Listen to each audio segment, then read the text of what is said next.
ሰላም ከቤት ኪራይ ጋር በተያያዘ ቤት ለቤት ፍተሻ በመድረግ ላይ ይገኛል። በዚህም መሰረት የቤት አከራዮች ላይ በተደረገው ክትትል በበርካታ ባለይዞታዎች ላይ እርምጃ እየተወሰደ መሆኑን የደረሰ መረጃ ያመለክታል። በሌላ በኩል ደግሞ IMF የኢትዮጵያን የኢኮኖሚ እድገት በተመለከተ አዲስ ትንበያ ይፋ አድርጓል። ከቤት ኪራይ ጋር በተያያዘ ስለተጀመረው ፍተሻና ከIMF የኢኮኖሚ ትንበያ ጋር የተያያዙ ዝርዝር መረጃዎችን አንድ በአንድ ወደ እናንተ እናደርሳለን።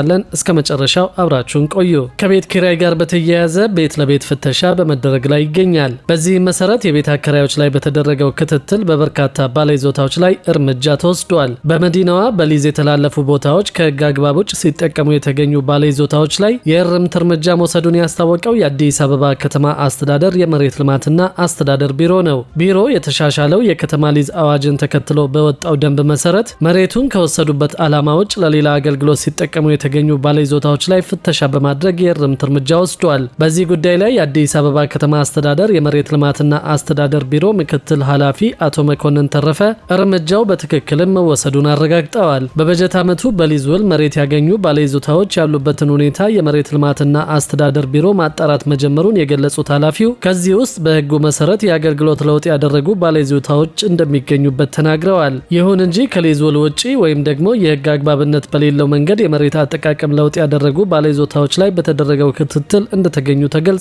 ከህግ ውጪ የመሬት አጠቃቀም ለውጥ ያደረጉ ባለይዞታዎችን እንዲያስተካክሉ ድጋፍ የተደረገላቸው ሲሆን አገልግሎት መቀየር የፈለጉትን ደግሞ በህጉ መሰረት እንዲቀይሩ መደረጉን ገልጸዋል። በክትትሉ የተገኙ ውጤቶች በርካታ መሆናቸውን አስረድተው ከተገኙት ውጤቶች መካከል የአሰራር ስርዓት ማስፈንና ፍትሐዊነትን ማረጋገጥ እንደሚገኙበት ተናግረዋል። በክትትሉ ለተለያዩ የልማት ስራዎች ሊውል የሚችል በ20 ዓመታት ጊዜ ውስጥ ሊሰበሰብ ሲገባው ሊሰወር የነበረ 9 ቢሊዮን ብር ማዳን መቻሉን አስረድተዋል። ባለንብረቶች ከዚህ ቀደም የመኖሪያ ቤት የነበረውን የመሬት ይዞታ ወደ ንግድ ወይም ወደ ሌሎች አገልግሎቶች ሲቀይሩ የመሬት አጠቃቀም ለውጥ ሊያደርጉ እንደሚገባ ኃላፊው ገልጸዋል። እርምጃዎቹ በአዋጅና በደንብ እንዲሁም ይህንን ደንብ ለማስፈጸም በወጣው መመሪያ የሚደገፉ መሆናቸውንም አስታውቀዋል። የመሬት ልማትና አስተዳደር ቢሮ የመሬት ሊዝ ገቢ የከተማውን አገልግሎት ለማሻሻልና የመሰረተ ልማት ግንባታ ወጪዎችን ለመሸፈን ትልቅ የፋይናንስ ምንጭ መሆኑን በመገንዘብ የተሰጠውን ገቢ የመሰብሰብ አቅም ማሳደጉን የተነገረው በዚህም በአጭር ጊዜ ውስጥ ባከናወነው የንቅናቄ ስራ ከ5210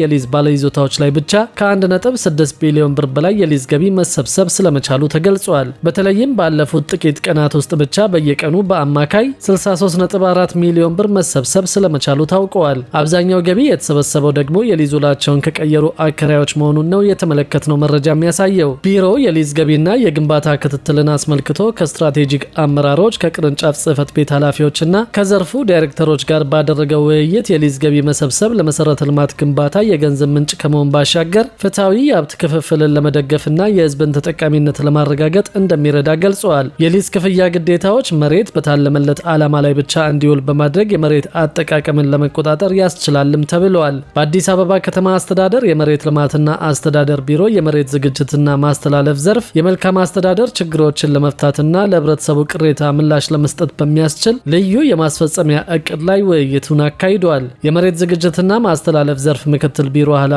አቶ መኮንን ተረፈ ቢሮ የከተማዋን የመሬት አስተዳደር ስራዎችን ለማሻሻል የተለያዩ ተግባራትን እያከናወነ መሆኑን ገልጸዋል። ከዚህ አንዱና ዋነኛው የመልካም አስተዳደር ችግሮችን በመለየት የህብረተሰቡን ጥያቄ በተገቢው መመለስ ነውም ብለዋል።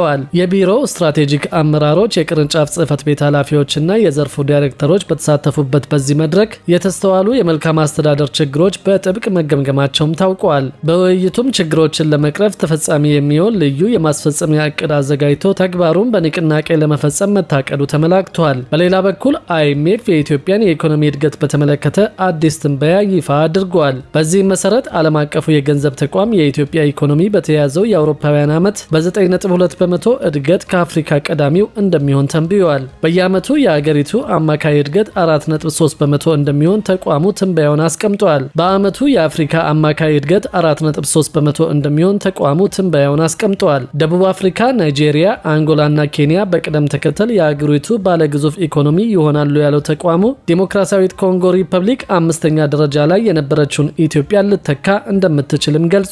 በተያዘው ዓመት የኢትዮጵያ ዓመታዊ ምርት 122 ቢሊዮን ዶላር ሲሆን የኮንጎ ግን በማዕድን ገቢና በአገሪቱ መገበያያ ገንዘብ ጥንካሬ ተደግፈው 123 ቢሊዮን ዶላር እንደሚደርስም ተገምቷል። የኢትዮጵያ መንግስት ኦፊሴላዊ አበዳሪ ሀገራትና ዓለም አቀፍ የግል አበዳሪዎች ከኢትዮጵያ ጋር ቀጣይነት ያለው ገንቢ ግንኙነት እንዲያደርጉና ዓለም አቀፍ የገንዘብ ድርጅቶችም ለሀገሪቱ የኢኮኖሚ ማሻሻያና የመልሶ ማቋቋም መርሃ ግብር ድጋፋቸውን እንዲቀጥሉ ጠይቀዋል። ከዚህ ጎን ለጎን ኢትዮጵያና ዓለም አቀፉ የገንዘብ ድርጅት IMF በኢኮኖሚ ሪፎርም ትግበራ ዙሪያ ያላቸውን ትብብር ይበልጥ ለማጎልበት እንደሚሰሩ አስታውቀዋል። መንግስት ከተቋሙ ጋር ባደረገው ውይይት በዋናነት ኢትዮጵያ እያከናወነች ያለችውን የማክሮ ኢኮኖሚ ማሻሻያ መርሃ ግብር ለመደገፍ ሊሰጡ በሚችሉ የቴክኒክ ድጋፎች ላይ ያተኮረ እንደሆነ ተገልጿል። የመንግስት የፋይናንስ አሰራርና የበጀት አጠቃቀም ግልጽነትን ማሻሻል እንዲሁም የአየር ንብረት ለውጥ ስጋቶችን ከሀገሪቱ የኢኮኖሚ እቅድና ከበጀት ጋር ማጣጣም በሚቻልባቸው ጉዳዮች ላይ መመከሩ ታውቋል። የታክስ ፖሊሲና አስተዳደርን በተመለከተ የኢትዮጵያን የታክስ ስርዓት ለማዘመን የታክስ መሰረቱን ለማስፋት እንዲሁም በዲጂታላይዜሽንና በተቋማዊ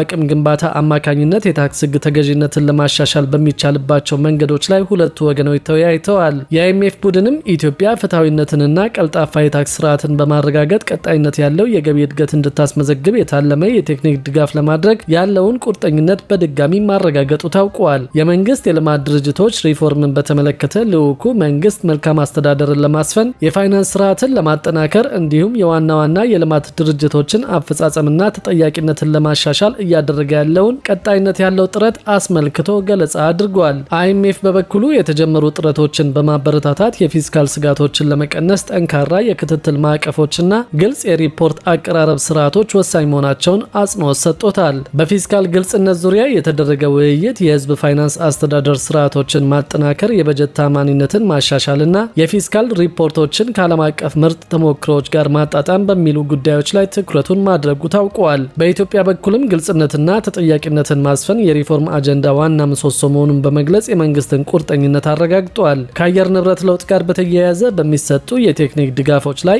IMF መንግስት የአየር ንብረት ፖሊሲዎች ያሉበትን ደረጃ ለመገምገም እያደረገ ያለውን ጥረት እየደገፈ መሆኑ ተገልጿል። ሁለቱ ወገኖች የቴክኒክ ግንኙነትን ለማሳደግና የኢትዮጵያ ሪፎርም ቅድሚያ የሚሰጣቸው ጉዳዮች ለመደገፍ በቅርበት ለመስራት የጋራ መግባባት ላይ መድረሳቸው ተነግሯል። IMF ላሳየው ቀጣይነት ያለው አጋርነት፣ ለአቅም ግንባታና ለተቋማዊ ጥንካሬ ለሚያደርገው ድጋፍ ያለውን አድናቆት መንግስት መግለጹን የገንዘብ ሚኒስቴር በላከው መረጃ ላይ አመልክቷል።